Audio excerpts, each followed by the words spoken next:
agradecidos como siempre de tenerlos en nuestras conferencias. Hoy con la 10ª conferencia del año, con una gran aforo, con un tema muy, muy, muy interesante. Pero primero vamos a comenzar con los agradecimientos, comenzando con nuestros aliados académicos. La Maestría en Economía Internacional de la Universidad Central de Venezuela, el Instituto Universitario de la Frontera del Táchira, UFRON, y la Universidad Metropolitana, UNIMED. También agradecemos nuestras cámaras regionales, la Cámara de Industriales del Estado de Aragua, la Cámara de Comercio de La Guaira, la Cámara de Industriales del Estado de Lara, la Cámara de Industriales del Estado Zulia, la Cámara de Comercio, Puerto Libre y Producción del Estado de Nueva Esparta. Asimismo, nuestras cámaras sectoriales, la Cámara de Calzado y sus componentes Cabecal, la Cámara Venezolana de la Industria del Vestido Cabedit, la Asociación de Industriales Metalúrgicos de Minería de Venezuela, AIM, Cámara Venezolana del Envase, Cabenvase, la Cámara de la Industria Venezolana de Especies Alcohólicas, CIVEA, Cámara Venezolana de la Construcción, la Cámara Venezolana de la Industria Farmacéutica, CIFAR, Cámara Venezolana de la Industria de Alimentos, Cavidea, la Asociación Venezolana de Industrias Plásticas, AVIPLA, la Asociación Nacional de Industriales de Queso, ANIQUESO, y la Cámara de Fabricantes Venezolanos de Productos Autopartes, FAVENTA. Asimismo, agradecemos nuestras cámaras binacionales, la Cámara Venezolana Canadiense, la Cámara de Comercio e Industria Venezolana Brasilera, CABEMBRA, Cámara Venezolana Colombiana, CABECOL, la Cámara Venezolana Británica de Comercio, BRITSAM, la Cámara Venezolana de Comercio, Industria y Agricultura Venezolano-Francesa, la Cámara de Comercio e Industria Venezolano-Alemana, CABENAL, la Cámara de Comercio Venezolano-Americana, BENANCHAM, la Cámara Venezolano-Española de Industria y Comercio, CABESPA, la Cámara de Comercio Venezolano-Italiana, CABENIT, la Federación del Espacio Económico Europeo, FEDEUROPA. Finalmente, pero no menos importante, a nuestros patrocinantes, quienes hacen de estos eventos algo posible.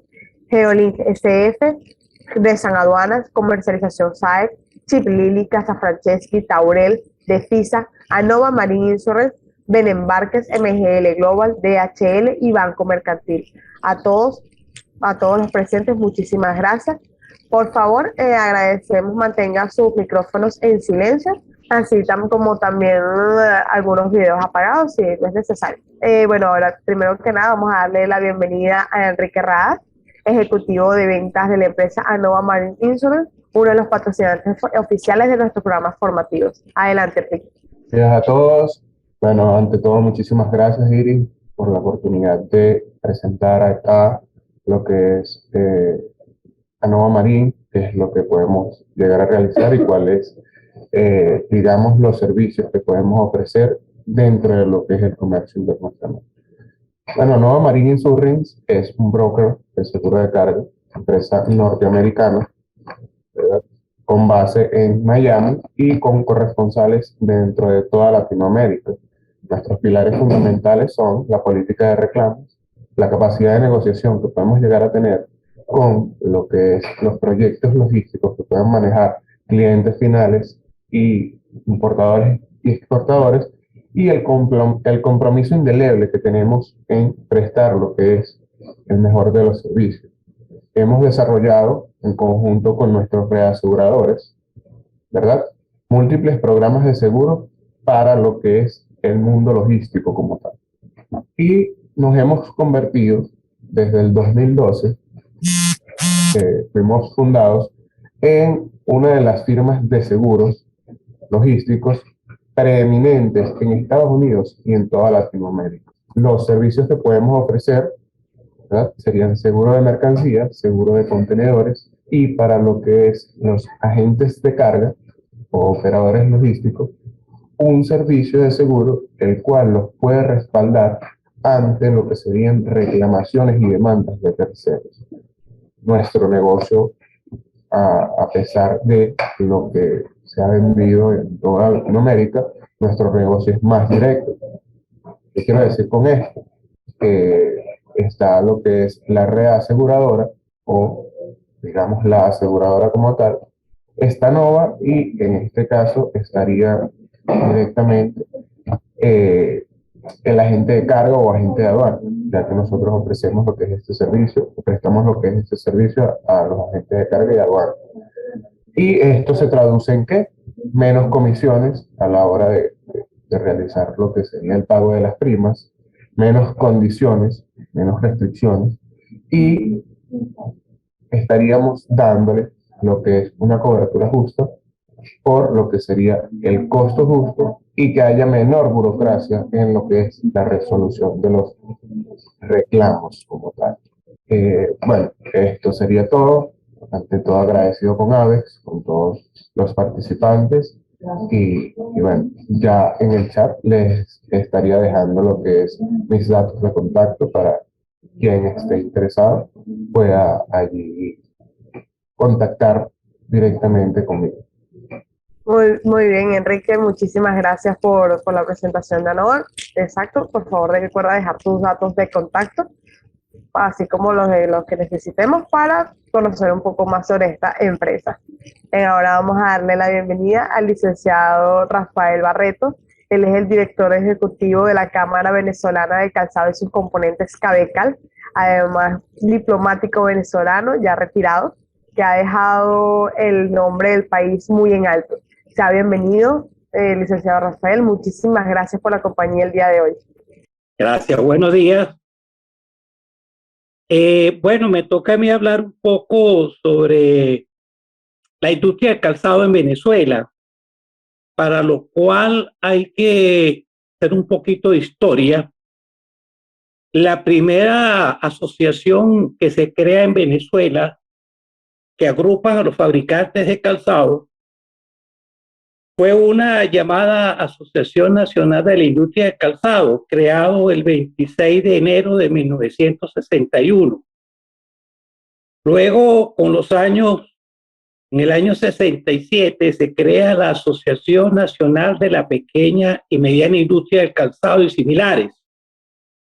Posteriormente, ANIC, que es la primera que se creó en Venezuela, da paso a lo que se llamó posteriormente la Cámara Venezolana de la Industria del Calzado en el año 72, y posteriormente tanto Cabenic como Amical se fusiona y crea la Cámara Venezolana del Calzado y su componente, que es actualmente Cabecal. Eso ocurrió el 9 de septiembre del año 2002. Tenemos 61 años como gremio de calzado, con diferentes nombres y con un solo principio objetivo, que es y será siempre la defensa y el desarrollo de la industria de calzado de Venezuela. Venezuela llegó a ser hace poco tiempo atrás uno de los países más importantes en América Latina de calidad, moda y diseño de calzado. Siempre la Cámara Cabecal como tal, entre sus artículos fundacional, establece la protección de los intereses de la industria del calzado. Luego, otro de los objetivos de la Cámara es intervenir en todos los organismos públicos nacionales e internacionales en defensa de los intereses y desarrollo de la industria del calzado en el país. Tenemos como finalidad también la promoción del consumo del calzado a nivel nacional. Como ustedes pueden observar, han estado muchos artículos importados libres de impuestos y de aranceles, lo que genera una competencia desleal para la industria del calzado. Sin embargo, en múltiples y diversas ocasiones hemos enviado comunicación al Estado venezolano para que nos dé el mismo tratamiento, y fue después de casi 2 años que logramos que sacaran de la exoneración del IVA y el impuesto los productos terminados de calzado. Posteriormente, buscando siempre el apoyo y el desarrollo de la industria del calzado, nosotros hace 2 años creamos lo que se llama el clúster del calzado. El clúster del calzado no es otra cosa que una asociatividad de empresas que se unen para un fin común, con el objeto de poder exportar nuestros productos al mercado internacional.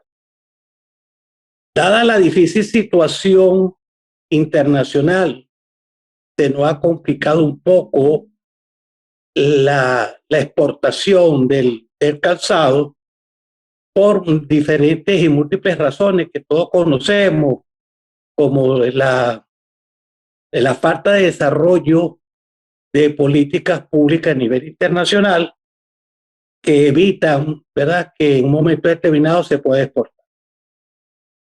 Realmente la Cámara le da apoyo también a todas las industrias. Somos intermediarios con el gobierno por estatuto. Vamos a reuniones con SECAMER. Actualmente se está discutiendo o actualizando la norma de calzado internacional y el etiquetado. Esas son reuniones con el comité CT49 de SECAMER. Otro objetivo de la Cámara es que el mes de mayo se finalizó la 29 edición de calzado.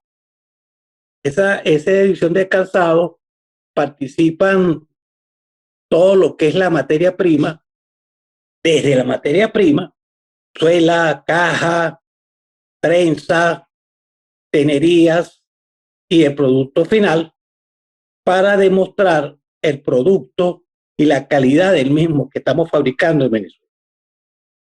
Eso es más o menos a grandes rasgos el objetivo de la Cámara de Calzado. Su finalidad no es otra que cualquier objetivo que tenga cualquier otra cámara del país. Y estamos pues siempre pendientes y vinculados pues a la realidad nacional para buscar la mejora del producto, la mejor calidad. Y estos dueños de empresas son los hijos de los italianos que emigraron después de la Segunda Guerra Mundial y que han hecho vida en el país.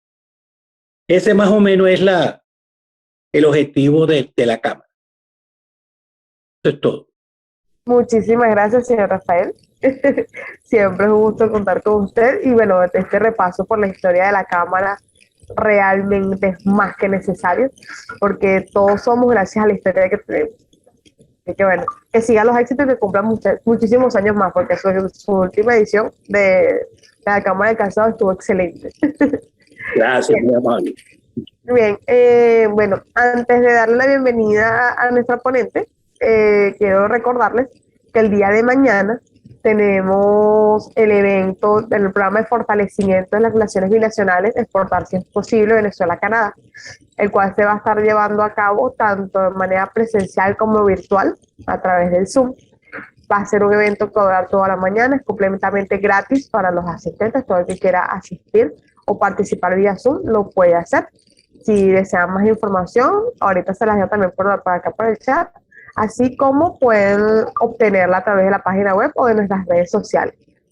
Pero bueno, ya sin más preámbulos, vamos a darle la bienvenida a nuestra invitada del día de hoy, la licenciada Ana Karina Calderín, ella quien es abogada de la Universidad Católica Andrés Bello, además es especialista en contratación internacional de la Universidad Externado de Colombia, tiene el programa de estudios avanzados de arbitraje de la Universidad Monte Ávila. Actualmente se desempeña como secretaria ejecutiva y directora técnica del Centro Empresarial de Conciliación y Arbitraje, CEPCA, y es directora ejecutiva de la Asociación Venezolana de Arbitraje. Bienvenida, Ana Karina, un honor contar con tu presencia el día de hoy. Muchas gracias, Iris, por la invitación y bueno, a todos los miembros de la Asociación Venezolana de Exportadores Hábitos. Perfecto, entonces bueno, vamos a iniciar pues esta presentación del tratado, la titulé Gestión de conflictos en la contratación internacional, porque bueno, principalmente quiero que ustedes como asistentes se vayan con la idea de cómo yo puedo resolver los conflictos en el área pues del comercio internacional principalmente, y que se vayan pues también con una idea de qué tengo que hacer para prevenirlos y qué tengo que hacer en el momento de que surjan para resolverlos, qué mecanismos tengo yo disponibles para hacer. Que bueno, para nadie es un secreto que en un mundo que está cada vez más globalizado, la internacionalización empresarial se ha convertido en definitiva en una clave necesaria de supervivencia, tanto pues para los grandes empresarios como para las pymes e incluso para los emprendedores. De hecho, pues cuando uno se aventura en el mundo comercial, el objetivo principal es seguir creciendo, más allá del espacio pues doméstico, que a veces se puede quedar pequeño y por eso es preciso ampliar esos horizontes. Pero la ampliación pues de esos horizontes exige para cada una de las partes involucradas en una operación tener ciertos conocimientos acerca de cuáles son los riesgos jurídicos que tiene una operación comercial en ese ámbito global. Y de hecho, bueno, por regla general, toda operación comercial debería quedar plasmada en un contrato y eso a veces no sucede. De hecho, díganmelo ustedes. Aprovecho pues la oportunidad para pedirles que tengamos la mayor interacción en esta conversación, que ojalá y no sea pues un monólogo, sino también tener de parte de ustedes un feedback a través del chat que podamos compartir experiencias. Entonces, bueno, en ese sentido, retomando la idea, por regla general, toda operación comercial debería tener o debería estar plasmada en un contrato que preferiblemente debería ser escrito, pero eso no necesariamente sucede así. De hecho, lo que se busca es que con esta ponencia que ustedes se lleven la idea de qué es la negociación para, como método de interacción para entonces poder lograr llevar a cabo una operación y que entiendan que esa negociación plantea una serie pues, de complejidades en donde se va a derivar ciertas obligaciones que son exigidas por esos instrumentos pues, jurídicos existentes y que las partes en definitiva tienen que conocer y saber gestionar con base en los intereses propios de la empresa y de los comerciantes pues, que convergen en esta operación. Es importante, vamos a pasar a la siguiente lámina, por favor, para que veamos pues, cuál es la agenda que tenemos el día de hoy. Principalmente quisiera abordar con ustedes 4 puntos. Es entender qué es el conflicto, de dónde nace, cuáles son los elementos que se tienen en el conflicto y cuáles son los tipos. Esto pues con la finalidad de poder tener una precisión, un acercamiento más asertivo de cómo podemos resolver los mismos. También entender que para gestionar un conflicto lo primero que tenemos que hacer es tratar de evitarlo, o en todas maneras, si no se evita, pues de blindar la operación, y eso va a ir dado a una especie de interacción a través de la negociación internacional que tiene su esquema que más adelante vamos a ver. Luego, la idea es que veamos cuáles son los mecanismos que tenemos disponibles para resolver las controversias y cuántos son pertinentes utilizar. Entonces vamos a pasar a la siguiente lámina y sí me gustaría que en esta introducción quedara claro que las personas forman parte integral de los negocios. De hecho, cuando nosotros nos planteamos un plan de negocio, pues nosotros realizamos vemos una estructura ideológica, vemos cuál es la misión, la visión, establecemos el presupuesto, cuáles son los riesgos financieros, y asimismo también vemos cuál es el equipo que va a participar pues, en la operación. Y en ese sentido, pues me permito decirles que las personas son clave en los negocios, pero donde hay personas, hay conflicto. Porque en definitiva, pues el conflicto es parte ineludible de nuestra vida y nosotros como seres humanos, pues nos relacionamos entre sí y ello naturalmente va a generar desacuerdos, discrepancias y modos distintos de ver una realidad. De hecho, pues nosotros al momento en que nos desenvolvemos en diferentes esquemas sociales como la familia, el centro de trabajo, de repente pues nuestra comunidad, y bueno, yendo a la materia, pues en una operación comercial aparecen naturalmente diferencias y estas pueden manifestarse a través del conflicto. Les decía que antes de entrar como tal en la gestión del conflicto es necesario que partamos pues de la génesis, de qué va el conflicto, cómo podemos nosotros conceptualizar. Y aquí pues les traigo yo, pueden ver en pantalla, una definición que me gusta mucho de los autores Javier La Rosa y Gino Rivas, su pues, artículo académico sobre la teoría del conflicto y los métodos de resolución de ellos, en donde se dice que pues, el conflicto es un fenómeno social, en donde 2 o más personas perciben tener intereses contrapuestos. Entonces, aquí vamos al primer elemento. Para que haya conflicto tiene que haber personas. Bien, y tiene que ser más de 2 personas. Una persona que tiene un conflicto interno, ahí sí hay que ir a otro sitio, no a resolverlo. Pero mientras tanto, el conflicto que nos interesa, pues de cara a esta conversación, a esta ponencia, es el conflicto entre dos o más personas que tengan una percepción de intereses contrapuestos y que además entiendan y exterioricen que existe esa contraposición. Entonces, vemos estos tres elementos que son las partes, las premisas que están enfrentadas y la conciencia de que en efecto existe un enfrentamiento. Esto nos permite ver entonces, pasar al siguiente punto, que es cuáles son los tipos de conflictos que tenemos. Y es que, bueno, no existe en la doctrina, en los académicos, respecto de la teoría del conflicto, un criterio uniforme sobre la clasificación. Si revisamos diferentes documentos, vamos a encontrar que existen, pues, cuantas clasificaciones como autores hay.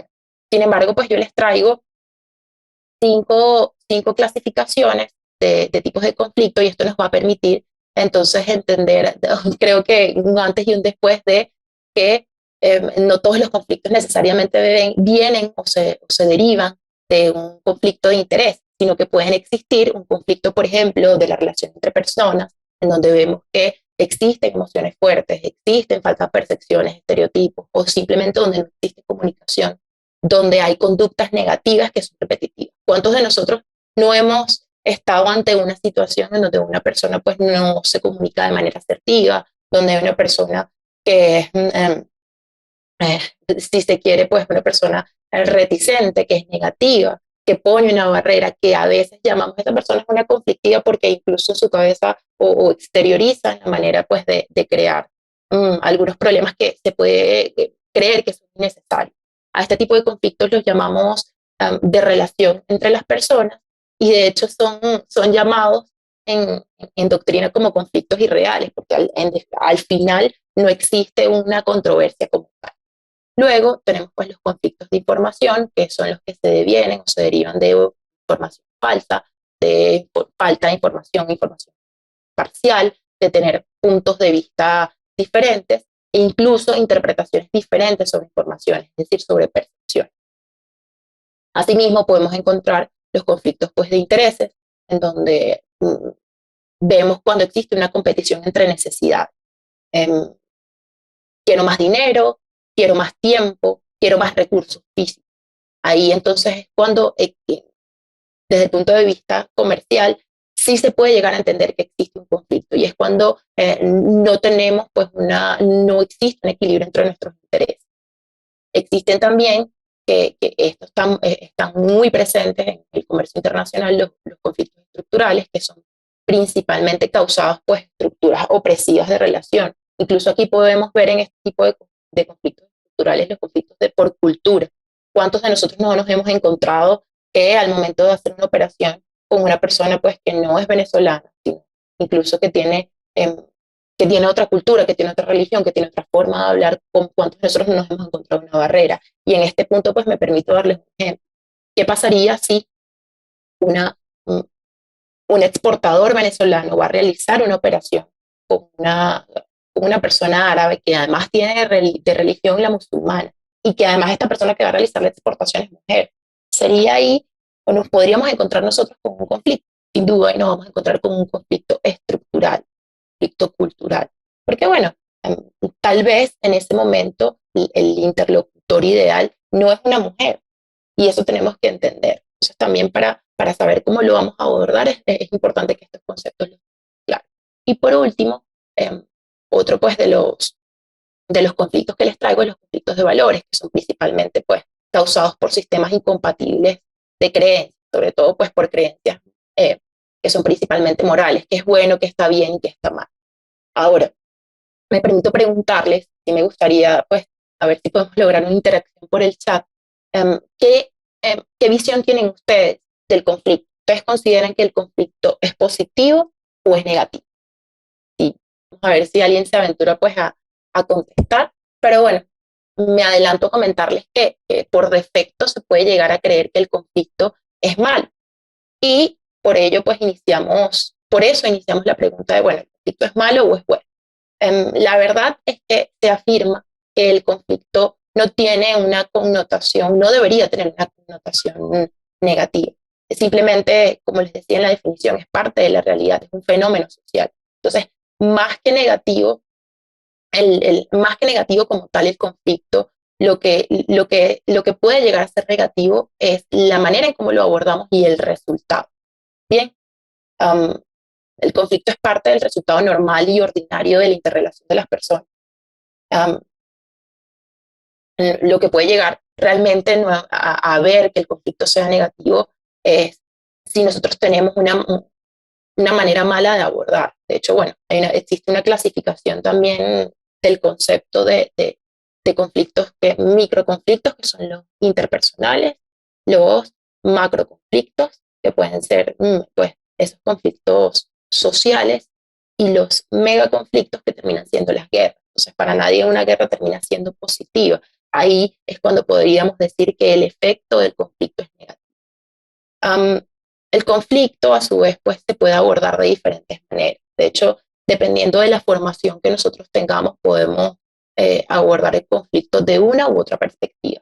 La perspectiva que pueda llegar a tener un sociólogo no es la misma perspectiva que pueda llegar a tener un economista o incluso pues un abogado.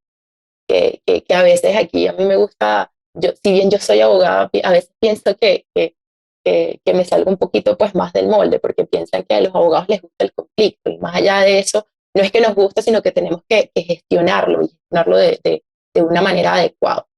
Por eso pues les traigo yo hoy dos enfoques, y que entiendan que el conflicto se puede abordar desde dos puntos de vista. Uno, un punto de vista procesal o adversarial, y el otro, un punto de vista cooperativo, es decir, desde la perspectiva de los mecanismos alternativos. Y ambos enfoques pues son esenciales, ya que nos muestran maneras distintas de abordar y eventualmente resolver. En efecto, por un lado tenemos una visión, como les decía, adversarial, que es el enfoque procesal, y por otro lado tenemos una visión cooperativa, que es la visión desde los mecanismos alternativos. Cuando hablamos de un enfoque procesal o adversarial, nos estamos refiriendo a que la solución del conflicto termina pasando por una imposición de un tercero, es decir, una decisión. Y esta imposición, pues se espera que no sea arbitraria, sino más bien pues que sea fruto de una decisión de un agente imparcial, que podríamos llamar que el principal que conocemos es el juez, o si no al árbitro, quien es el que en definitiva va a decidir, luego de haber escuchado a las partes, quién tiene la razón. Y el factor pues diferencial que hay aquí es que, por regla general, el interés de una parte va a prevalecer total o parcialmente sobre la otra. Y aquí el juez o el árbitro no revisa realmente qué es lo que le interesa a las partes, sino lo que hace es determinar quién cumplió o no con la obligación y quién tiene o no la razón. Entonces, a veces pues un enfoque adversarial o procesal de cómo abordar los conflictos no necesariamente suponen que cubran nuestras necesidades y nuestros intereses. Por otro lado, respecto del enfoque cooperativo que puede tener abordar los conflictos, podemos encontrar, como les decía, los mecanismos alternativos de solución de conflictos. El abordaje pues del conflicto pasa por una búsqueda realmente del consenso, y en cada una de las etapas pues del medio utilizado, y lo que se busca es que la decisión o el acuerdo al que se llegue que sea mutuamente beneficioso para los involucrados, y que ponga fin definitivo, o que ponga fin pues a esa controversia que se está suscitando. Y es que en el enfoque cooperativo que debe tener el abordaje de los conflictos, lo que se busca es el consenso, y que naturalmente va a surgir pues de las partes involucradas, quienes son los que van a promover el satisfacer sus necesidades. Aquí pues el carácter diferenciador radica en que la solución obtenida debería satisfacer a ambas partes. ¿Cuáles son o cómo se puede abordar? ¿Cuáles son los mecanismos que tengo yo disponibles desde este enfoque cooperativo? Pues la negociación y la mediación. Aquí quiero hacer un alto, porque antes de pasar a hablar sobre qué es la negociación, la mediación y el arbitraje post-conflicto, es decir, una vez que surge el conflicto, a mí me gustaría que nosotros, de cara al comercio internacional, analizáramos a la negociación como no un método de solución, sino un método de interacción para poder llevar a cabo el combate. Entonces vamos en este momento a pasar a hacer pues un esquema en donde vamos a hablar de cuál es esa etapa preparativa que tenemos en los negocios internacionales para poder nosotros prevenir el conflicto, si se quiere, Y luego, posteriormente, pues vamos a analizar qué hacer una vez que el conflicto surge. Como saben, pues parte de los problemas de los comerciantes devienen por no tener unos términos y condiciones claras en las negociaciones. Y eso, por lo que aquí veremos, se puede ayudar a gestionar pues con los mecanismos que ya les había nombrado. Entonces, vamos a iniciar hablando pues de la etapa preparativa de los negocios, y la etapa preparativa, como les decía, se hace a través de la negociación, ya no visto desde el punto de vista como de mecanismo de solución, sino de mecanismo de interacción.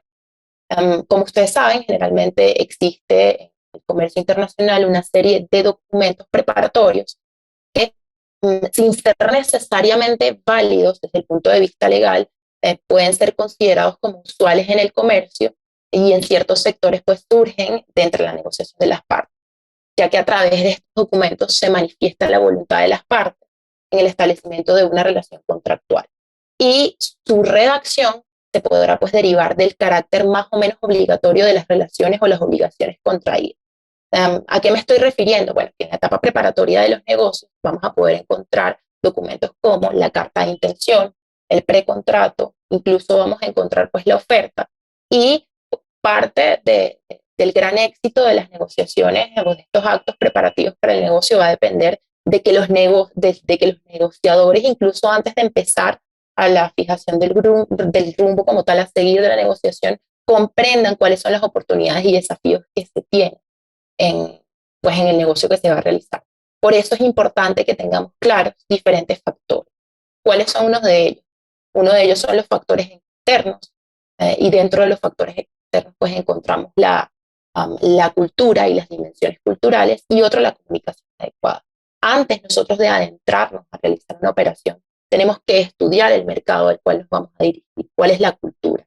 Ya les ponía pues el ejemplo de esta persona de la cultura árabe, que además es que congenia con la relación, religión musulmana. Entonces, bueno, para nosotros podernos adentrar a este mercado tenemos que estudiar la manera en cómo vamos a abordar, incluso la manera en cómo se comunica. Nosotros, pues, la manera en cómo nos comunicamos en América Latina no es igual a como se hace en Medio Oriente o más. Bien, entonces, de hecho, nosotros a veces estamos muy acostumbrados a utilizar el WhatsApp, a mandarnos, pues, mensajes, voice. Hay gente que no le gusta hablar por WhatsApp, prefieren las llamadas o incluso por correo electrónico.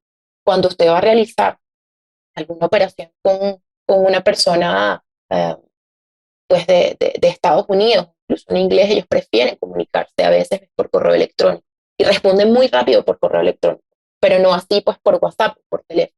Entonces esos son mecanismos o factores externos que nosotros tenemos que estudiar a profundidad antes de adentrarnos a poder realizar o pensar en hacer un negocio. Luego de nosotros poder analizar de analizar los factores externos, tenemos que pasar a revisar cuáles son los aspectos propios de la negociación. Y el primero de ellos tiene que ser, o nosotros tenemos que enfocarlos en tener un conocimiento profundo del entorno negocial, ya que lo más recomendable antes de empezar a realizar los contactos es que nosotros mismos conozcamos cuál es nuestra posición y cuál realmente son nuestros intereses. Luego de ello, empezar entonces un análisis de nuestro interlocutor, entendiendo que hay circunstancias diferentes sobre las cuales vamos a actuar. Entonces, sobre este punto del conocimiento del entorno negocial, a mí me gustaría dejarles que ustedes tienen que conocer qué es lo innegociable para ustedes, es decir, establecer unos límites. ¿Hasta dónde puedo llegar yo con esto? ¿Qué quiero y qué no quiero? Luego de ello, se recomienda pues ustedes realicen una preparación anticipada y sistemática, en donde principalmente se haga pues una especie de due diligence cultural. De cierta forma ya se los hacía, hablando pues un poco ya de la cultura árabe, pero este due diligence cultural no solamente va a la idiosincrasia de la persona sobre la cual vamos a hacer el negocio, sino incluso la cultura organizacional que tiene la empresa con la cual nos vamos a enfrentar. Esto con el fin pues de nosotros poder identificar cuáles son los puntos álgidos o de fricción y las medidas necesarias para contrarrestar esos efectos. Luego entonces de que nosotros tengamos una especie de due diligence cultural, lo que se recomienda es empezar a crear un espacio de confianza. Es decir, pues generar esa ser y parecer confiable, eso es importante, ser de verdad confiable, pero además parecer. Y para ello, pues tenemos que mostrar que somos personas con credibilidad o empresas con credibilidad. Y el modo más idóneo para nosotros poder incrementar la confianza es brindando medios auténticos para que las personas con las cuales vamos a hacer negocios constaten cuál es la veracidad de los datos que se están aportando. Entonces, en ese sentido, yo debo mostrar a la otra parte mis referencias, así como también debo pedirlas. También debo yo, pues, evitar colocarme en una situación en donde se pueda llegar a pensar que existe un fraude o donde haya, pues, elementos que no terminen de concatenarse. Por ello, pues, nosotros tenemos que tratar de generar un efecto, un espacio de confianza a través de datos objetivos. De hecho, pues a mí personalmente me gusta recomendar a las empresas que en sus páginas web siempre tengan una pestaña de transparencia en donde se pueda ver cuál es la junta directiva, cómo están organizados, cuál es su misión, cuál es su visión, incluso pues cuáles son los clientes a los cuales les prestan servicio o, bueno, o los clientes con los cuales han hecho operaciones de compra y venta.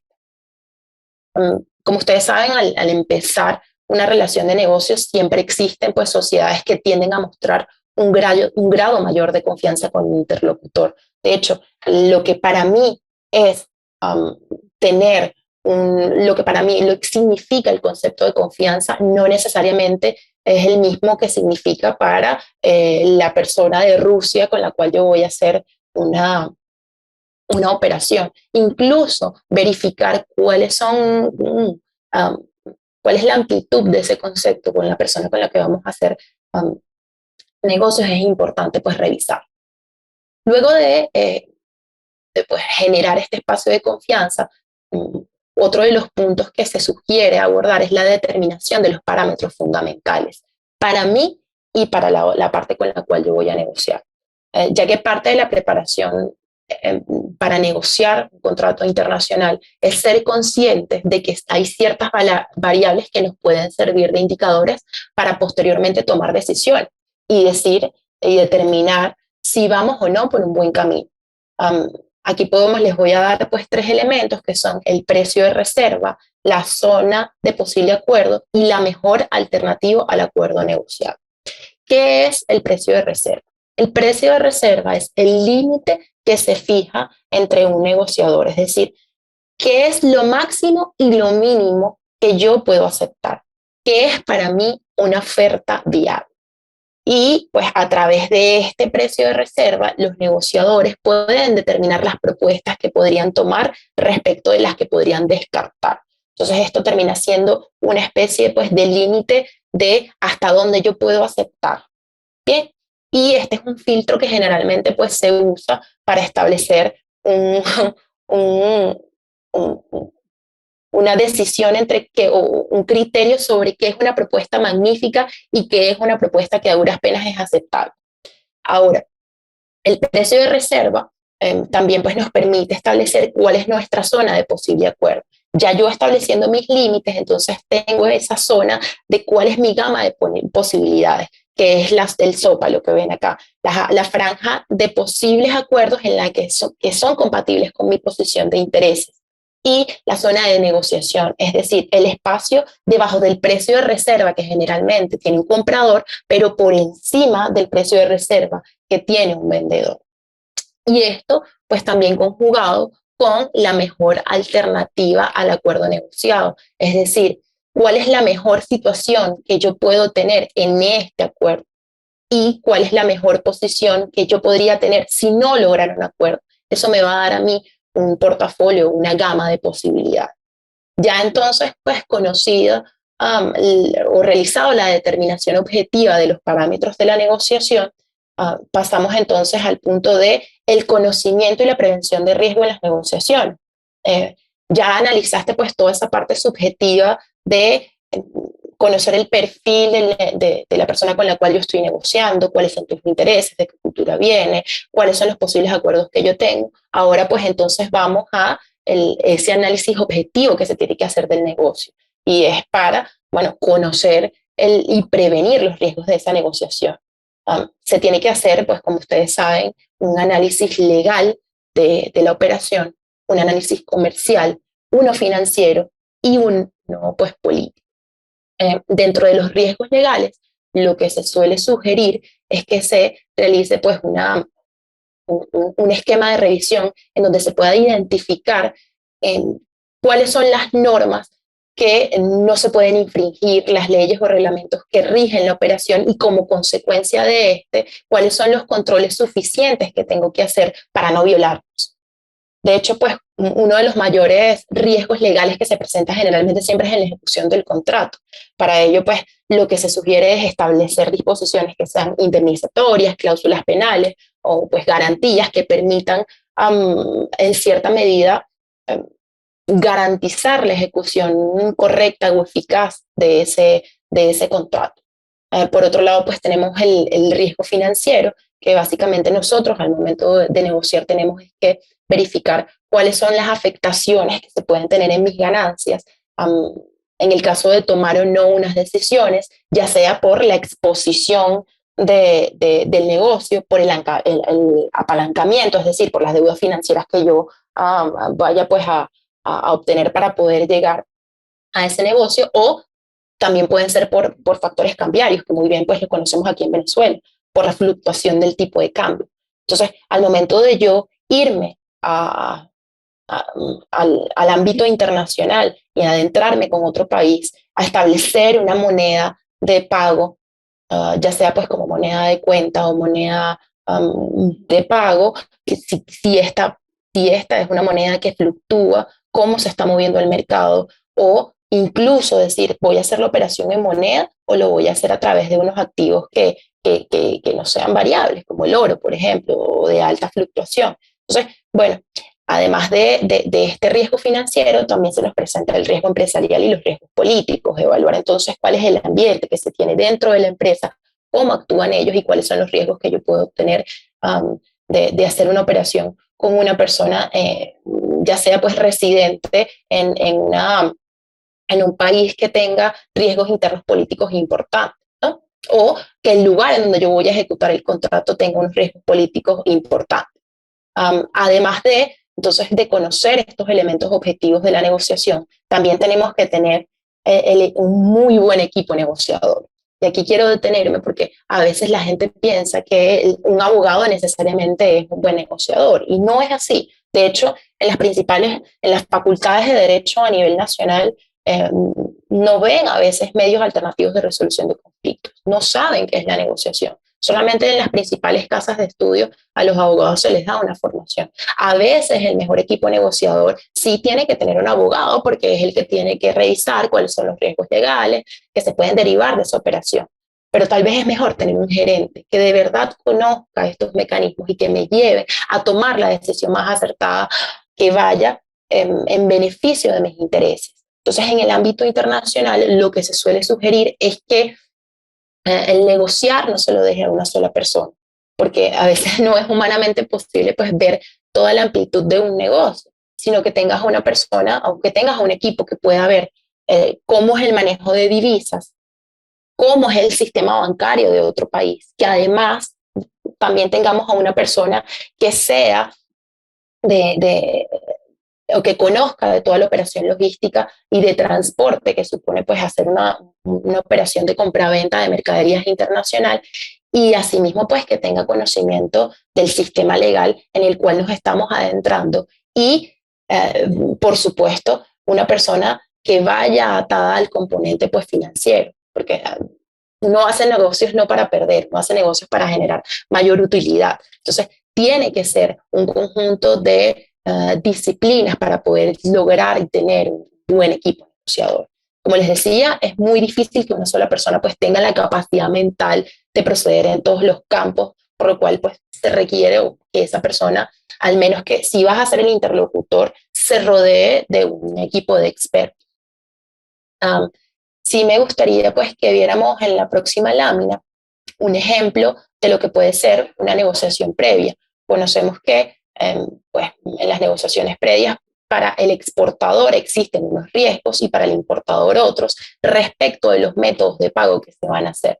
Entonces aquí pueden ver cómo, por ejemplo, un pago por adelantado para el importador puede ser lo menos seguro, pero para el exportador un pago por adelantado es lo más seguro porque ya le prepagan la mercancía. Bien, entonces tenemos que ir analizando nosotros desde nuestra óptica de exportador cuáles son los escenarios más seguros para mí y desde la óptica del importador cuáles son los escenarios más seguros para él y dónde en definitiva se va a sentir seguro pues de negociar. Entonces una buena opción pueden ser las cartas de crédito, esto refiriéndome a los métodos de pago que puede haber para cumplir esa obligación que existe en un contrato de compra-venta internacional de mercaderías. Entonces, bueno, realizada esta negociación preliminar, ya usted eligió ese equipo negociador, ya usted realizó los actos preparativos para analizar el perfil subjetivo de mi interlocutor y además de la persona pues, con la cual yo voy a hacer el negocio. Y eso se tiene que ver también desde un punto de vista personal de la persona, del interés de la persona como tal y del interés de la empresa que esta representa. Y luego entonces ya vimos también cuáles son los elementos objetivos que yo tengo que analizar en una negociación, pero en esta parte entonces a veces se nos olvida qué es lo que tenemos que hacer. Bueno, lo que se recomienda realmente es que todo este proceso se lleve a través de un contrato que sea escrito. Y si no es un contrato formal que contenga todos los términos y condiciones que se discutieron en este proceso, en estos actos pues, preparatorios, al menos que exista un documento escrito que contenga unos bullet points de qué es lo que se quiere lograr. Entonces, ustedes, se los decía al inicio, saben que la redacción de un contrato internacional tiene una gran complejidad técnica por dos motivos. Porque uno, un contrato internacional suele ser más complicado que un contrato nacional, porque convergen pues diferentes leyes, diferentes costumbres, culturas, y la verdad es que hay diversidad de actores. Y lo segundo es porque en los contratos nacionales generalmente pues se cuenta con la normativa base del país. Acá a veces tú no sabes a dónde te vas a encontrar, porque si tú mismo no pactas el derecho que quieres que te rija tu contrato, entonces pues a dónde me voy, y ahí podríamos entrar en un conflicto pues de derecho que tiene que ser resuelto por el derecho internacional privado de un país. Entonces por eso se dice que la redacción de un contrato internacional la verdad no es gran cosa, no debe ser visto como poca cosa, sino que debe ser visto como una responsabilidad de cara al negocio, a una responsabilidad de complejidad técnica importante y hay que buscar especialistas. A veces nosotros pues le pedimos a un amigo que es abogado civil, que no conoce la materia de comercio internacional, que nos redacte un contrato, que se busque un modelito en internet. Y la verdad es que eso no es el deber ser, porque ahí es donde surgen los problemas, porque a veces esos contratos no recogen la realidad del negocio. Para ello, pues entonces, nosotros desde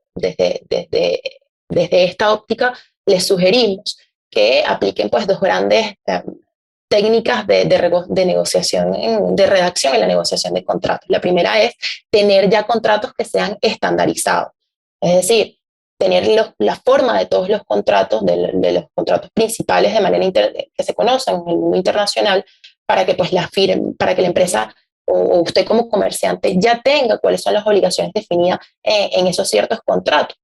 Bueno, contratos estandarizados que se pueden tener, contratos de compra-venta de mercaderías internacional, un contrato de agencia comercial, un contrato de distribución, un contrato de suministro. También podríamos pues buscar o tener un contrato estandarizado ya de joint venture, ya sea con sociedad o sin sociedad, o uno de transferencias de tecnología, que son los que en definitiva terminan siendo pues los más utilizados en este ámbito y que nos permite establecer pues esa zona de negociación, esos límites que yo tengo que tener a través de pues unos parámetros necesarios para yo poder lograr tener ese contrato. Entonces, lo primero que se aconseja es ya tener unos contratos que sean estandarizados, que evidentemente van a pasar por una etapa de negociación, pero ya usted sabe hasta dónde puede llegar respecto a una compra-venta, respecto a una agencia comercial.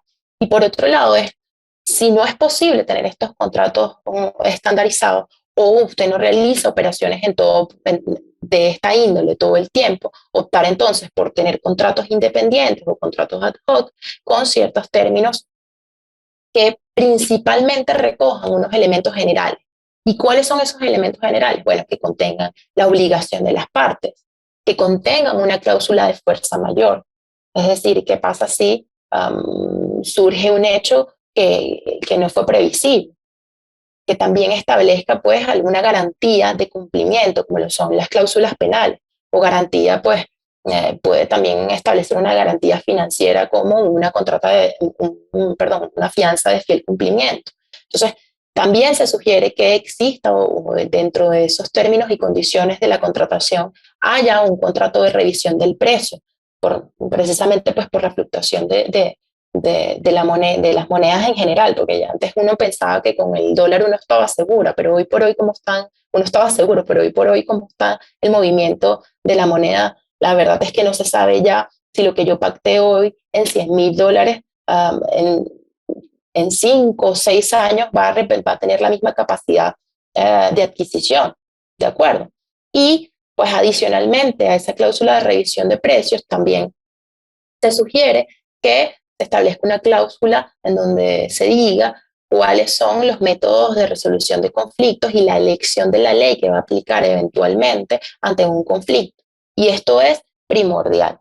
Nosotros pues a veces cuando hacemos los contratos o una operación intercambiamos correos, decimos, bueno, esto tú me pagas en esta fecha, me tienes que pagar en esta forma, si no me cumples, doy por terminado el contrato bajo estas y estas condiciones, pero al final nos encontramos que si la otra parte no cumple esos acuerdos, me tengo que ir a la jurisdicción ordinaria, me tengo que ir pues al tribunal del Estado que tenga mayor relación con el contrato, porque hay veces incluso en donde ni siquiera se establece cuál es el Estado que va a conocer, cuál es la ley que va a conocer, los tribunales que van a conocer de una eventual controversia. Por eso es necesario que nosotros, digamos, en la etapa pues, de redacción del contrato, coloquemos una cláusula que nos diga a nosotros qué mecanismo voy a utilizar para resolver el conflicto y además cuál va a ser la ley aplicable. Si es que incluso quiero yo que exista una ley pues nacional que me regule a mí mi contrato o que realmente lo que yo quiero es que el contrato sea resuelto por las costumbres mercantiles o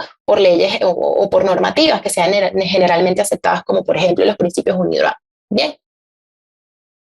Antes pues de pasar a hablar como tal de la negociación, mediación y arbitraje como mecanismos de resolución post-conflicto, es decir, una vez que nace el conflicto, sí me gustaría dejarles en pantalla un ejemplo de cláusulas de resolución de controversias. Primero se van a encontrar una cláusula básica de resolución de controversias, pues que como ven es muy sencilla, establece que cualquier controversia o conflicto que surja en relación de manera directa o indirecta con el contrato van a ser resueltas mediante arbitraje ante este centro de arbitraje que valga pues la cuña es el centro que represento, el cual establece unas reglas de procedimiento claras para las partes y que éstas a su vez pues coactúen a resolver el conflicto en el menor tiempo posible de manera eficaz y eficiente. Como pueden ver, son prácticamente unas 4 líneas que se puede llevar de un contrato. Entonces, lo que se sugiere es siempre llevar esta cláusula, copiar y pegar estas cláusulas de manera íntegra en el contrato. Y si no es la cláusula básica, también pues tenemos que solamente a veces prevé el arbitraje como medio de solución de conflictos final, entonces también se sugiere la cláusula escalonada, en donde es un poquito más amplia porque se establece que primero hay una etapa pues, de negociación, luego una etapa de conciliación, y si estas no son fructíferas, entonces se va al arbitraje bajo ciertos elementos que no me voy a detener acá en ver. Entonces, bueno, les dejo estas redacciones de cláusula, también las pueden encontrar en la página web del CETCA o en cualquier página web de otro centro de arbitraje. Más adelante pues vamos a ver algunas características del arbitraje y cómo elegir un tipo de arbitraje u otro. Pero ahora vamos a hablar ya como tal de la gestión del conflicto. Nace el conflicto y cuáles son los mecanismos que yo tengo disponibles que me permitan a mí resolver desde el punto de vista jurídico pues ese asunto, ¿no? Y que no necesariamente tenga que irme yo a un proceso judicial, que como nosotros sabemos, pues a veces el proceso judicial puede ser tedioso. Además, te puede llevar mucho tiempo. Tú entras en un proceso judicial ante la jurisdicción ordinaria, pero no sabes cuándo vas a salir. Entonces te puede tomar, por el lado bueno, unos 2 años, por el lado malo, incluso hasta 10. Yo he visto por ahí demandas que tienen 20 años. Entonces, es importante que nosotros de una vez extraigamos de nuestra mente que la única solución viable a un conflicto que tenga relevancia jurídica es después la jurisdicción ordinaria, ya que la verdad es que si nosotros si vinimos para esta charla y revisamos las cláusulas que tienen que tener un contrato internacional para blindar una operación y vimos que hay que tener una cláusula de resolución de controversias, entonces decimos, mira, esta no es mi única opción, tengo. Entonces, les voy a plantear un caso y es cuál sería la opción que tengo yo en el caso de que un vendedor que alega que un producto pues, fue entregado en perfectas condiciones y que el comprador fue el que lo dañó y que por otro lado tengo un comprador que alega que el producto llegó defectuoso, pues ¿cuáles son mis opciones? Entonces, al inicio les decía, bueno, tenemos 2 enfoques, el adversarial y el enfoque adversarial o procesal o el enfoque pues cooperativo. Si nos vamos entonces al enfoque cooperativo, tenemos la opción de negociar y ya no ver la negociación como un sistema de interacción, sino como un método de resolución de controversias, que es donde de manera directa las partes que están enfrentadas son las que deciden las reglas y si llegan o no llegan a un acuerdo y bajo qué términos llegan a ese acuerdo. De hecho, pues se dice que una negociación será más o menos exitosa dependiendo de si el acuerdo alcanzado es o no óptimo para ambas partes. En este sentido, me permito pues simplemente nombrarles que existen diferentes tipos de negociación, que es la distributiva y la integrativa. La distributiva es en donde cada parte se concentra en la posición que tiene y no necesariamente en los intereses, y que se intenta convencer al otro de que realice mayores concesiones. Entonces, esto implica que se haga o que se utilice a veces pues el aparataje de un estilo duro, es decir, que se utilice a veces pues hablar fuerte, que se utilice posiciones que sean como una pared, de que no puedas tú pues penetrar y conocer cuáles son los intereses porque yo tengo la razón, porque es así. De hecho, en este estilo de negociación distributiva generalmente se percibe al adversario pues como un enemigo al que hay que derrotar. Entonces no me importa al final si llegamos o no a un acuerdo, yo tengo que vencerte y yo tengo que salir airoso. Entonces es suma cero, yo gano todo o no gano nada. A veces yo personalmente pues no lo suelo recomendar porque es un estilo de negociación que a veces tienes que utilizar algunas habilidades blandas que no son las más éticas, ¿no?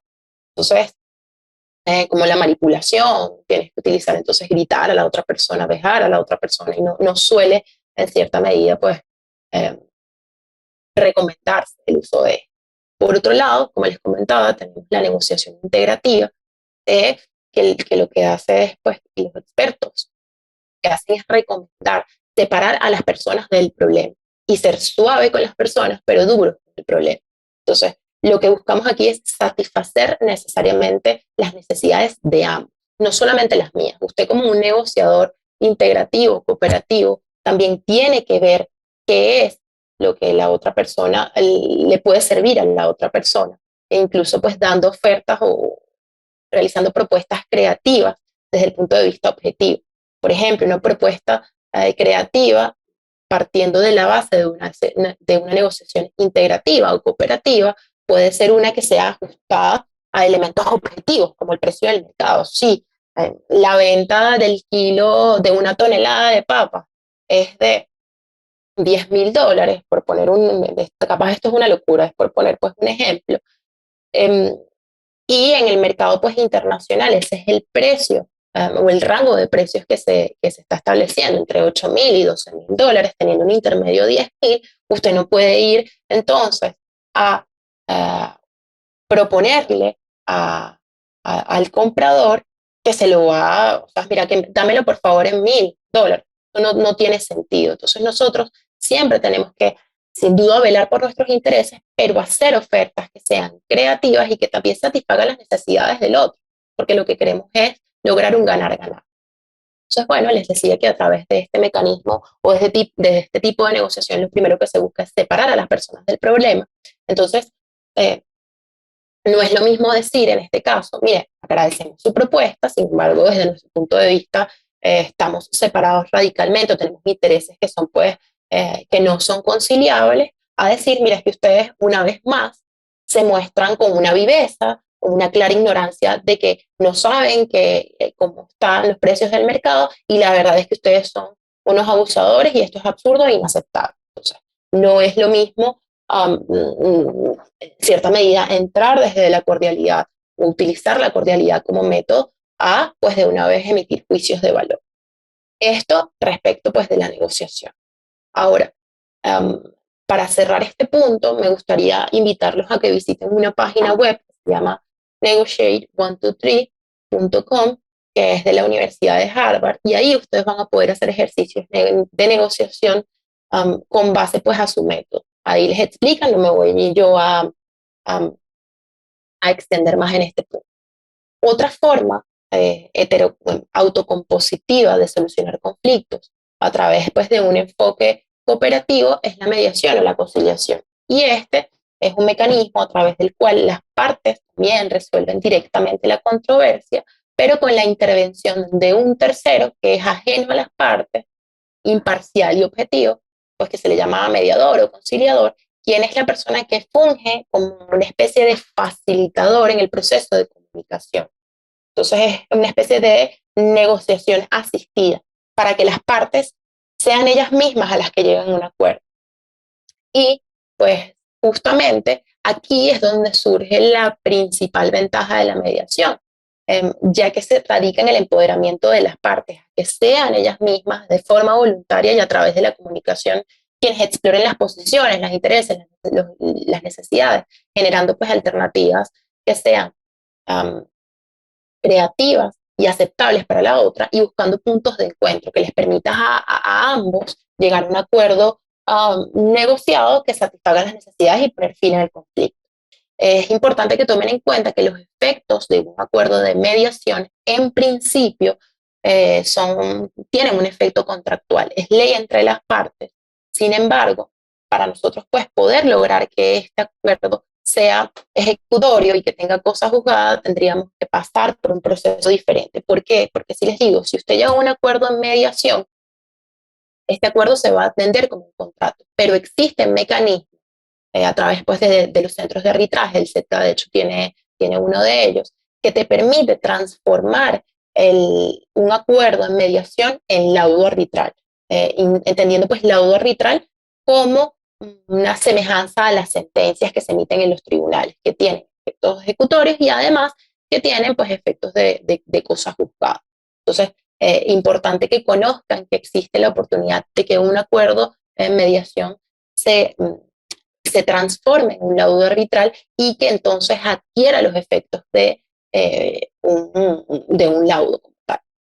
Ahora bien, además de tener disponible la negociación y la mediación, estos como medios autocompositivos, existen medios heterocompositivos, es decir, a través de terceras personas, que permiten resolver conflictos. Y uno de ellos es el arbitraje. Yo en esta ponencia, pues, no me voy a extender en comentarles nada sobre la jurisdicción ordinaria, porque es lo natural, lo que nosotros conocemos. Voy entonces a detener, a hablar solamente de los medios heterocompositivos, a hablar del arbitraje. Ustedes saben, pues, el arbitraje es una alternativa para resolver conflictos en donde un tercero imparcial, generalmente elegido por las partes, toma una decisión, y esta decisión es vinculante para las partes, que tiene efecto de cosa juzgada. Esta decisión se traduce o se enmarca en un laudo arbitral y tiene efectos de cosa juzgada y además efectos, pues, ejecutorios, es decir, se puede asemejar a una sentencia. El arbitraje generalmente uno recurre a él cuando ya el conflicto escaló, cuando ya no hay un punto en que la solución sea amigable. Porque bueno, si ya la solución no puede ser amigable, yo necesariamente, pues, tengo que buscar otra alternativa. también hago un alto acá para comentarles que en la práctica me he encontrado con contratos que establecen cláusulas de resolución de conflicto amigables eh, por siempre. Es decir, no establecen un mecanismo final de solución de conflicto. Y esto tampoco puede ser así. No podemos nosotros ir a negociar pensando en que todo se va a resolver desde el punto de vista amigable. Uno siempre tiene que establecer en esas cláusulas de resolución de conflictos un mecanismo que me permita darle fin o que sea el esquema de solución final a esa controversia y que además se traduzca en un resultado que yo no pueda atacar, sino por elementos o recursos extraordinarios. Entonces, en el arbitraje las partes como tal ejercen la opción de resolver el conflicto dentro del ámbito de su propia esfera, es decir, lo sacan de la jurisdicción ordinaria o de la soberanía del Estado y lo traen a una esfera privada, pero aún así someten su decisión a un tercero. Y generalmente, pues este tercero lo que hace es detentar jurisdicción, pero solo para decidir sobre los puntos controvertidos que las partes tengan a bien respecto de una relación jurídica o un negocio jurídico bilateral. Existen pues diferentes tipos de arbitraje. Yo solamente les voy a hablar acá de dos tipos de arbitraje. El primer tipo de arbitraje es con base en qué se toma la decisión, es decir, en equidad o en derecho.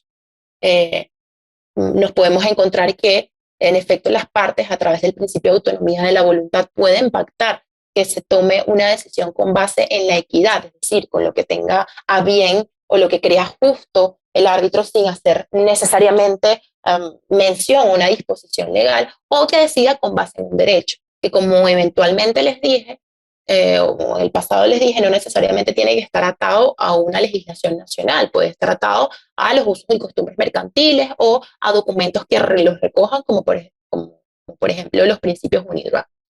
Esto respecto pues a la clasificación del arbitraje con base en cuál es el elemento para tomar la decisión. También, dependiendo de quién lo administre, puede ser arbitraje institucional o arbitraje ad hoc o independiente. El arbitraje institucional pues le pide a un centro de arbitraje, un centro de resolución de controversias, CEDCA, como el centro de arbitraje de la Cámara de Caracas o el centro de arbitraje de la ICC, que es el de la Cámara de Comercio Internacional, que pues le reciba la documentación y que además sirva como una especie de centro de comunicación entre las partes y los árbitros y como depositario pues de los honorarios de los árbitros. Asimismo, también el centro de arbitraje termina fungiendo como una especie de decisor en algunos asuntos procesales, donde los reglamentos, pues, o más bien las partes pueden encontrar algunas prácticas para paralizar el arbitraje. Entonces ya ahí el centro de arbitraje es el que toma la decisión para destrancar un poco y hacer eficiente el proceso de arbitraje y terminar en el mejor tiempo posible con el resultado que se quiere. Y por otro lado, pues les decía que está el arbitraje independiente o el arbitraje ad hoc, que es administrado directamente por las partes. Yo al trabajar en un centro de arbitraje me inclino pues por el uso de los arbitrajes institucionales, porque la verdad es que creo que te da mayor certeza al momento de poder llevar el procedimiento. A veces los arbitrajes ad hoc pues tienen algunos problemas operativos porque las partes al momento en que suscriben los contratos están en buenos términos y dicen, oye, maravilloso, vamos a ir a un arbitraje ad hoc, donde nosotros pues para ahorrarnos, qué sé yo, los emolumentos que se le tienen que pagar al centro de arbitraje, lo administramos entre nosotros, pero ya después, iniciado el conflicto, las partes entonces buscan a veces mecanismos para torpedear ese mismo arbitraje independiente y nos podemos encontrar con problemas prácticos como no contestan, no se hacen parte y ahí pues no se hacen parte de la selección de árbitros, no promueven pruebas, no actúan pruebas. Entonces ahí decimos, bueno, la verdad es que este procedimiento puede de cierta manera ser más fácil atacado que un procedimiento llevado a través de una institución arbitral. Entonces, es importante que en ese sentido lo tengamos en cuenta. Ya para finalizar, les quería pues hablar un poquito de las características que tiene el arbitraje. El arbitraje es confidencial, además generalmente pues los árbitros son escogidos por las partes o a través de un mecanismo que permita el acuerdo entre ellas y generalmente pues el árbitro que se elige es especialista en la materia del conflicto. Además, te permite elegir el idioma en el cual tú quieres que se sustancie el arbitraje. Existe una cierta flexibilidad en el procedimiento. Ojo con esto, porque flexibilidad no significa que hay violación del debido proceso, sino que pues existen ciertos elementos que lo que buscan realmente es darle oportunidad a la parte de que se defienda para que el árbitro a su vez tenga la certeza y conozca la verdad de los hechos y pueda aplicar el derecho en el caso de un arbitraje de derecho. Suele ser rápido, de hecho, pues aquí un arbitraje regular promedio en el SETCA se puede tardar en resolver entre 8 a 14 meses. Sí es importante que tomen en cuenta que el arbitraje es oneroso, no es gratuito, y generalmente los cálculos del arbitraje se hacen con base en la cuantía que se esté demandando. Entonces, aquí es importante comentarles que hay que hacer un análisis económico del contrato de Ibera, en verdad, cuándo es factible colocar o no una cláusula de arbitraje, porque a veces no es operativo colocar una cláusula de arbitraje en un contrato de arrendamiento de un mini local comercial, que el mini local, el valor total termina siendo unos $20,000, por ejemplo, porque resulta que el arbitraje te va a terminar saliendo en al menos el 20% de lo que tú estás demandando, incluso 30%. Hay veces en que hay contratos que son de una mínima cuantía y que además no solamente de cuantía desde el punto de vista económico, sino que los efectos que tienen detrás tampoco suponen pues ¿cómo llamarlo? No suponen tampoco una gran violación o un detrimento pues del patrimonio de la persona o del derecho de la persona. Entonces, que de nuevo al ejemplo de los 20,000, hay contratos de 20,000 que cuando tú vas a ver los cálculos del arbitraje, tú dices, mira, no, ¿para qué me metí yo en este paquete si no lo puedo pagar? Entonces, tenemos también que analizar, el arbitraje se suele decir que es costoso, pero no necesariamente es así. Si hay unos costos asociados, dependiendo de la cuantía, puede ser 1% de lo que se esté reclamando, o si son montos muy bajos, como $2,000, sí puede ser, pues, pónganse ustedes más del 50% de lo que se esté reclamando. Ese ejercicio, ustedes pues como gerentes y operadores del negocio, tienen que realizarlo a través de las páginas web de los centros de arbitraje. De hecho, ustedes se pueden meter en la página web del SETCA y pueden, en la página principal van a encontrar una parte que dice nuestras tarifas, una calculadora, y ustedes pueden ir haciendo el ejercicio. Ahí les van a aparecer las tarifas de cuánto me cuesta a mí, por ejemplo, una mediación independiente a través de una institución de arbitraje y cuánto me sale a mí un arbitraje. Eso sí, en el SETCA. Si quieren ir a conocer otros costos, tienen que ir pues, a las páginas web de otros centros de arbitraje. Por último, otra de las características, ya se les había dicho, que tiene efecto ejecutorio y de cosas jugadas, realmente pues es el laudo final, el resultado que se tiene. Ya para finalizar, sí me gustaría dejarles algunos bullet points de cuándo considero que se tiene que elegir un mecanismo u otro. Y este pensamiento hoy por hoy pues viene dado también por el establecimiento pues, de otros autores, por el esquema de pensamiento de otros autores. Entonces se dice que el, el enfoque o el uso de mecanismos autocompositivos se tiene que utilizar cuando todavía existe un interés de conservar la relación. Es decir, yo quiero seguir haciendo negocios con esta persona porque bueno, es rentable. Entonces vamos a tratar de utilizar el mecanismo como la negociación o la mediación cuando hay una solución jurídica discutible, cuando además existe una solución clara, pero existe un conflicto pues policéntrico que influye en otros negocios. Es decir, yo tengo la razón en este negocio, pero si yo creo tener la razón en este negocio, pero si yo no llego a un acuerdo con esta persona, voy a perder al cliente. Y esto me influye en ABC o estos contratos. Entonces, ahí es importante que nosotros utilicemos la negociación o mediación, dependiendo pues del nivel de comunicación que se tenga.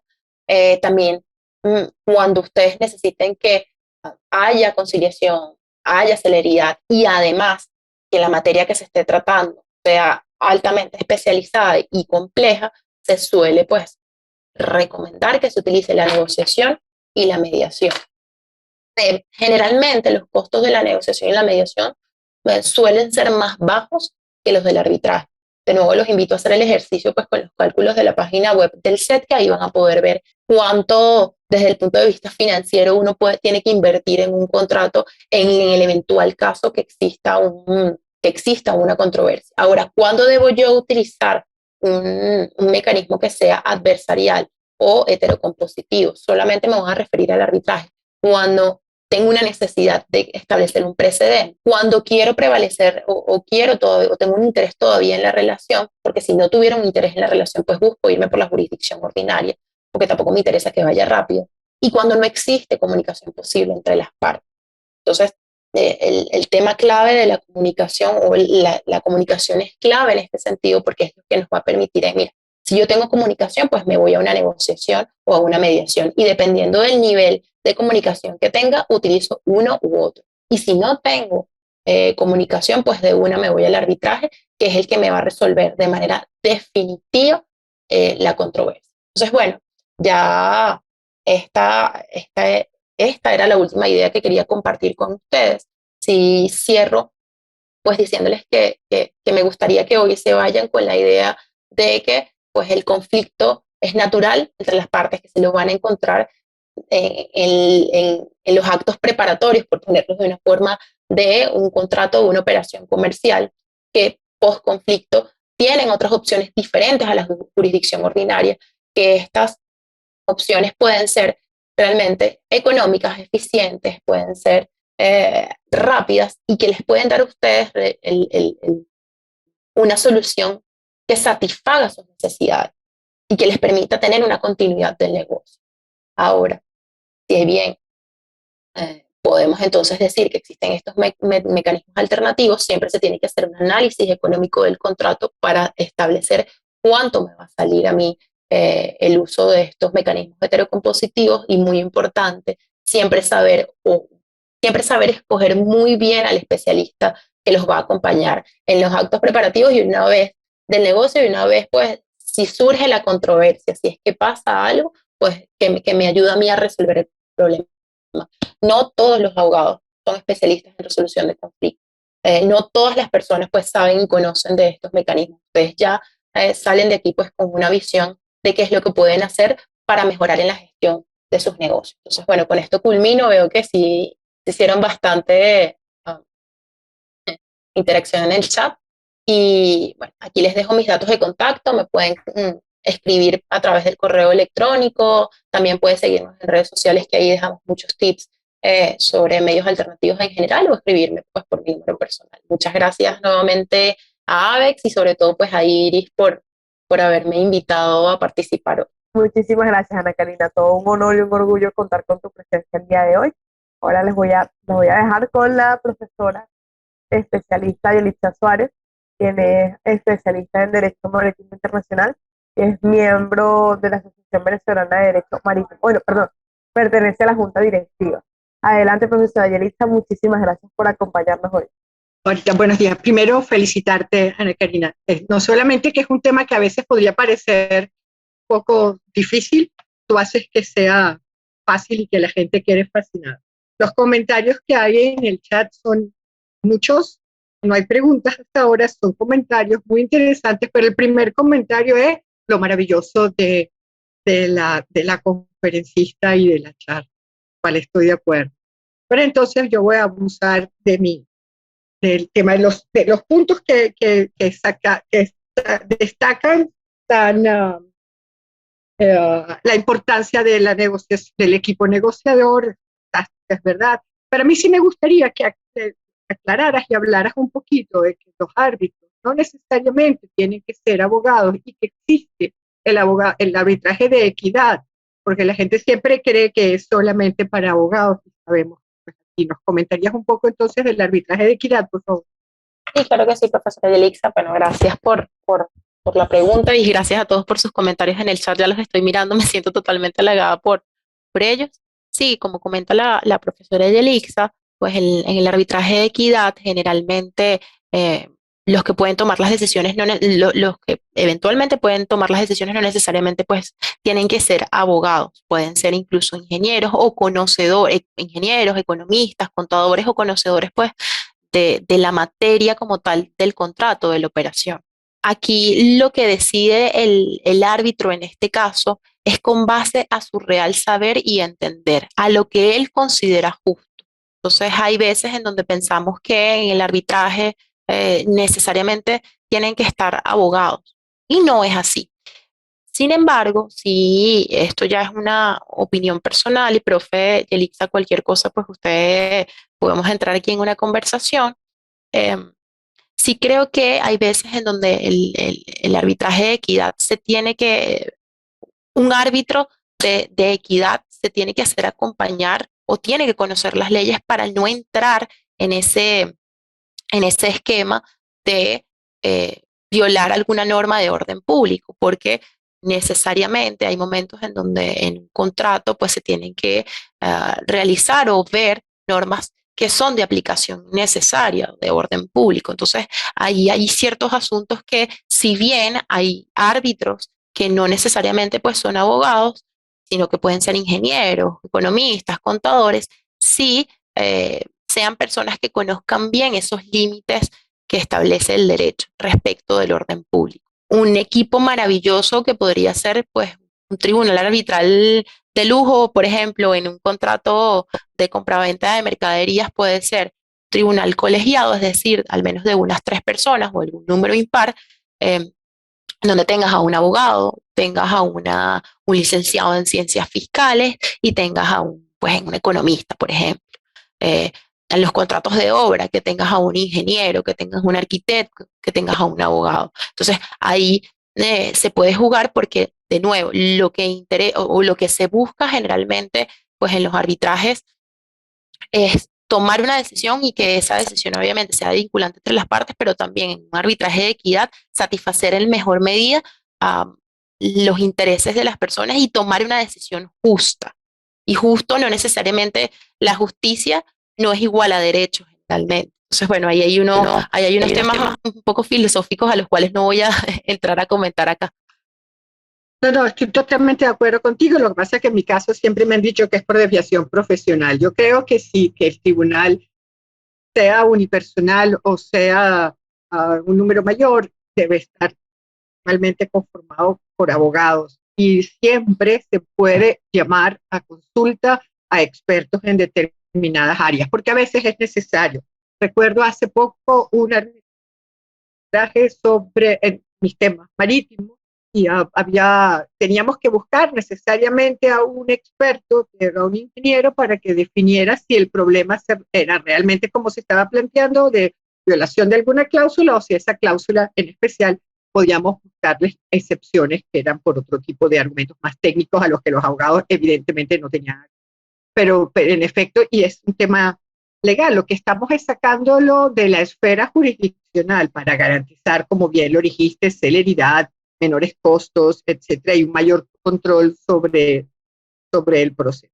Pero siempre la posibilidad de llamar, y sobre todo quería que entiendan que sí existe la posibilidad de un arbitraje integrado por personas que no son necesariamente abogados en casos determinados. Gracias.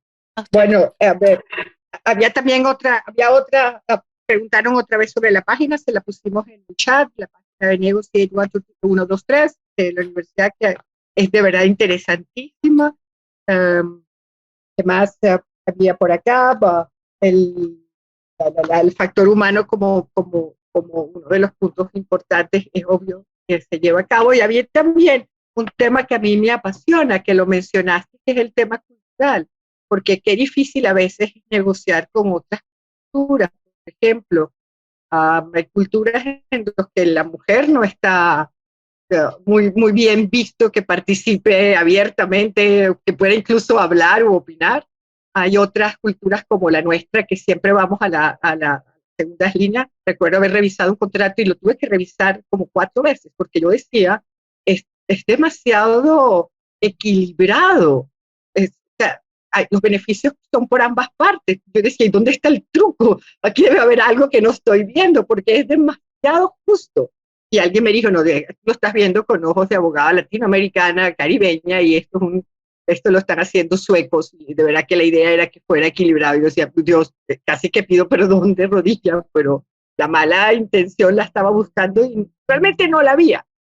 Y eso, bueno, eso es lo que nos hace también diferencias entre el esquema sajón y el esquema hispano, que son distintos. Hay contratos donde tienes que poner todo en el contrato, como en los contratos del mundo sajón. Todo tiene que estar escrito porque lo que vale es lo que está escrito. Y los nuestros son más tendientes a cláusulas remisorias que te mandan a diferentes cuerpos normativos. Entonces, no sé qué más agregar, y de hecho creo que por eso nos hicieron tantas preguntas, porque tu charla fue muy completa. Bueno, ahora sí, Lourdes Long pregunta la relación a las pymes, constantemente esbozando la conciliación, o sea, cómo impulsar la conciliación como método.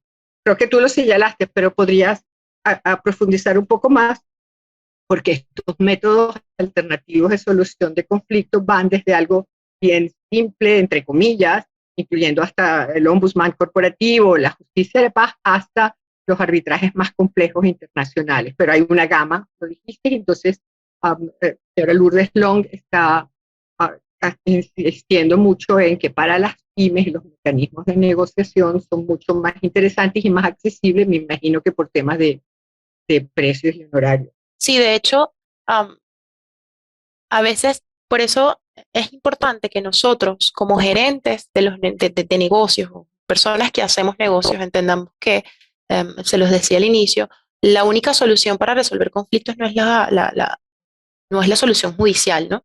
De hecho, esa puede ser, creo yo, es más, me atrevo a decir que es la más costosa, incluso más que el arbitraje. En ese sentido, y costoso no en temas de dinero, sino en temas de tiempo.